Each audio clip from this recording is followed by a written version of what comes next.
Hola, seguimos en nuestro módulo Educar para el Humanismo Solidario, la resolución de conflictos y la convivencia fraterna en este diplomado de Gestión de Instituciones Educativas.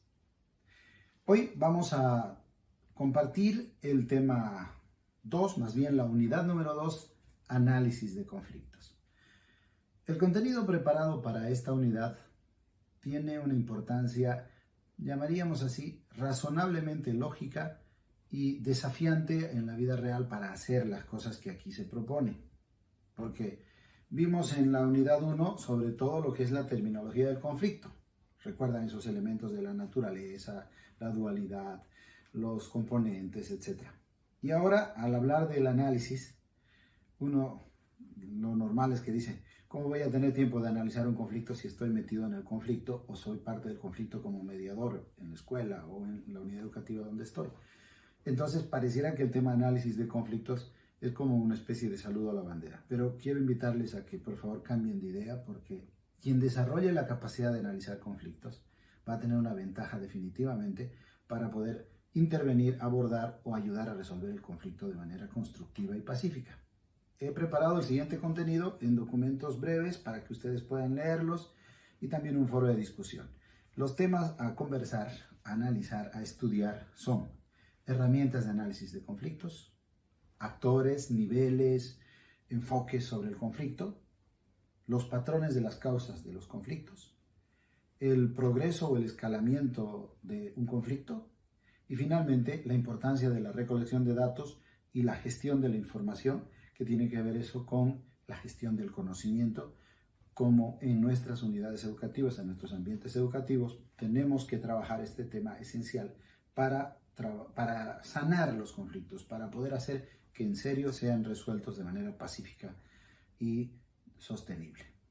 Sobre las herramientas de análisis de conflictos, primero tengo que decirles que todo lo que encuentren sobre análisis de conflictos sirve. Todo lo que pueda llamarse instrumentos, herramientas, técnicas, por favor no descarten ninguna.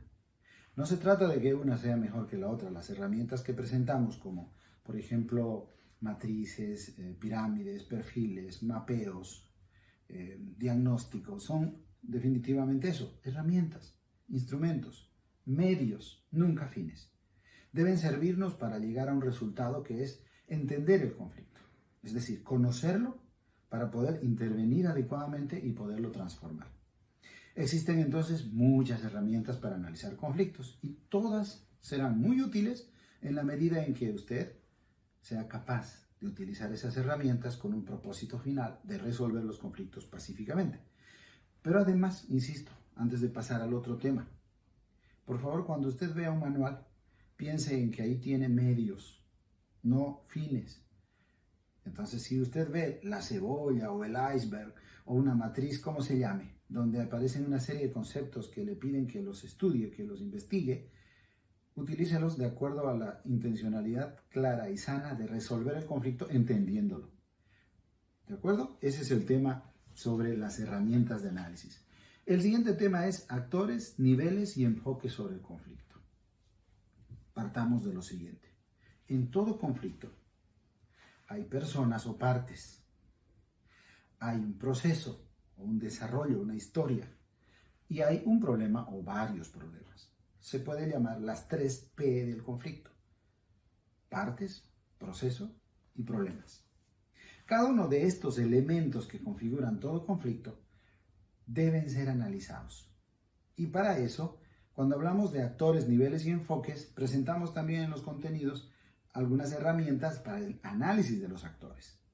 ¿Por qué? Porque debemos diferenciar. No es lo mismo cuando hay un conflicto en una unidad educativa donde el entorno concreto es el aula, por ejemplo, conflictos entre el docente o la docente y el alumnado, cualquiera de ellos, en grupos o individualmente, o conflictos entre él o la docente con él o la directora, o conflictos entre la directora o el director con el distrital, o con la entidad o la coordinadora que administra la unidad educativa.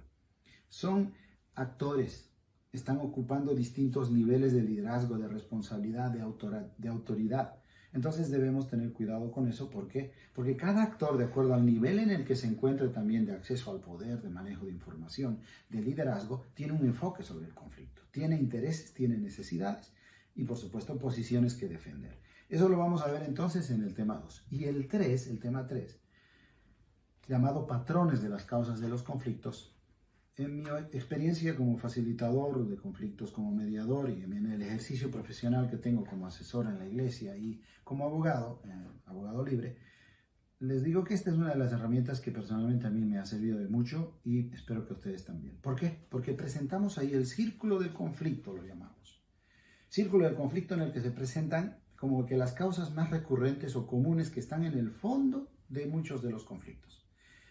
Llámese entonces problemas de relaciones. El tema de relaciones ya da para todos. ¿De qué estamos hablando? Relaciones hasta intrapersonales, interpersonales, grupales, intergrupales y en distintos niveles de la propia sociedad. Problemas de información. Vamos a retomar el tema de información, el tema de conocimiento y datos, pero aquí es clave entender que problemas de información, de mala información, de información falsa, está muy de moda ahora con las redes. Hay como un patrón en casi todos los conflictos. Incompatibilidad de intereses o problemas que tienen que ver cómo hago que mis intereses no choquen con los intereses del otro, porque el conflicto es básicamente eso también. Pero ¿cómo llego a armonizar si no entiendo cuáles son los patrones que hay ahí? ¿Qué intereses están en juego? Problemas estructurales. Suelen haber conflictos que tienen que ver con la estructura más allá de la voluntad individual. Por ejemplo, muchos de ustedes cuando han compartido en la unidad su experiencia con el conflicto en la unidad 1, han dicho, falta ítems, y eso nos genera aquí una serie de problemas y conflictos. El tema de la falta de ítems es estructural, pero no depende del director, ni depende a veces del departamental. Eso viene con todo lo que es una estructura del presupuesto del Estado, donde se asignan los recursos para educación. Entonces ahí los problemas estructurales van más allá de la propia voluntad. Y por supuesto, el tema de la diferencia de valores.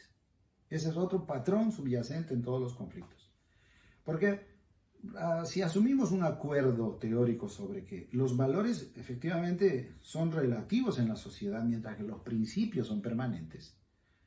Por ejemplo, un principio esencial es la libertad. Pero sobre lo que entendemos como libertad y vivimos con valores entendidos que caen a veces en el libertinaje o en entender como que yo puedo hacer lo que me venga en gana o lo que me dé la gana, entonces eso es relativo y muchos encuentran ahí los problemas, los conflictos. Por ejemplo, en la calle. Miren, para la gente luchar por mejores condiciones de vida es absolutamente importante. Y para ellos está en su jerarquía de importancia y de valores sus derechos, su reivindicación. Pero en la práctica no les importa a los otros. ¿Por qué? Porque por conseguir mis derechos daño los derechos de otro. Un bloqueo, por ejemplo, en una vía pública donde el transeúnte o el conductor de un vehículo se encuentra con un bloqueo sin entender por qué ni para qué y qué tiene que ver él directamente, es producto eso de que ya vivimos una conducta inspirada en valores de confrontación, de presión social, de que hago daño al otro para conseguir lo que me corresponde por derecho. Entonces, al analizar los patrones de las causas de los conflictos, nos vamos a encontrar con instrumentos valiosos, con conceptos que nos permitirían entender eso más. Otro tema es el progreso y escalamiento del conflicto. Y ahí también hay muchos modelos. Es decir, depende del autor, depende la teoría a la que uno se apegue para encontrar explicaciones pedagógicas de lo que sería el camino de un conflicto, el tránsito, el progreso, el desarrollo o el escalamiento de un conflicto. La idea de escalamiento nos lleva directamente a pensar que voy por una escalera, ¿no es cierto?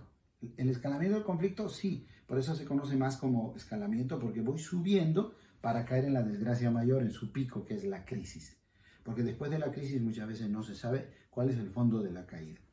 Presentamos varios modelos durante este curso y van a leer ustedes en el tema 4, progreso y escalamiento del conflicto. Por ejemplo, el modelo más sencillo que divide al conflicto en 4 grandes etapas. Conflicto latente, cuando no existen todavía muestras o evidencias de lo que significa un conflicto. La confrontación propiamente dicha, como una segunda fase donde ya hay evidencia de contradicciones y conflictos, así llamamos, ¿no? Mientras no hay contradicción parece que no hubiera conflicto.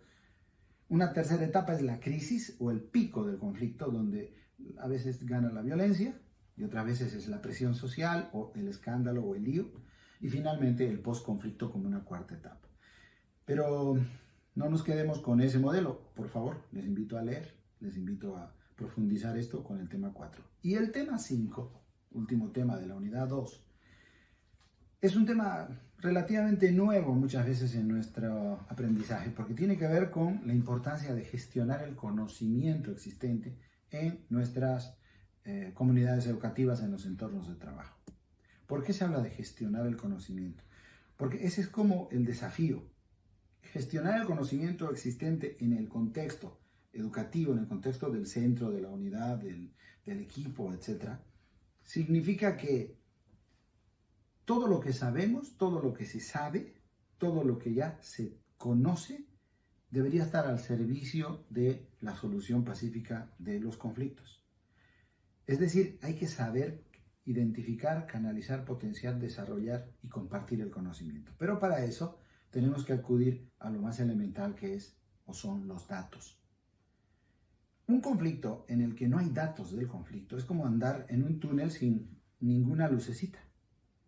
Cuando aparece una luz al final del túnel o en medio del túnel, ahí aparece un dato, algo que nos da una idea de hacia dónde y por dónde ir. Pero un dato suelto tampoco significa nada. Es más, un dato suelto es parte de algo, está aislado.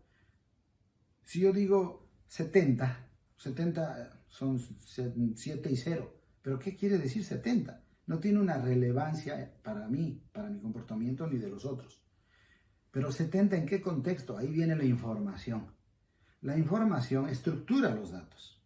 La información relaciona los datos, los contextualiza.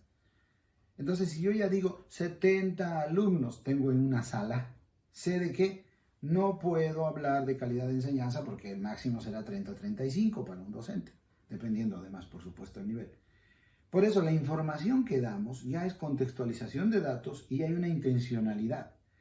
El conocimiento es esa información de una manera conectada, estructurada, con intención para que modifique nuestra conducta. Entonces, 70 estudiantes en una sala es evidencia de que ahí hay problemas, de mayor número de estudiantes permitidos por ley, por lo tanto, problemas de aprendizaje, y con ello ya estamos nosotros generando información valiosa. Y por favor, para finalizar este video motivacional, quedan invitados a leer la última parte en la que hemos copiado de las redes, porque están muy de moda las redes, el peligro de la información falsa, de las noticias falsas. Debemos aprender también en los conflictos, en lo cotidiano, a no caer en la tentación de reproducir información que no se conoce la fuente, información que no está contrastada por ninguna entidad, persona o profesional serio, y que muchas veces nos lleva ¿a qué? A la desesperación, nos lleva a la ansiedad y a agravar la situación, a hacer que los problemas salten y que el conflicto escale. ¿Por qué? Porque los rumores, los chismes, los comentarios sin fundamentos, las denuncias temerarias, las cosas que se repiten porque pensé que, creí que, me dijeron, hace que el ambiente en una unidad educativa, en un entorno educativo, se vuelva peligroso.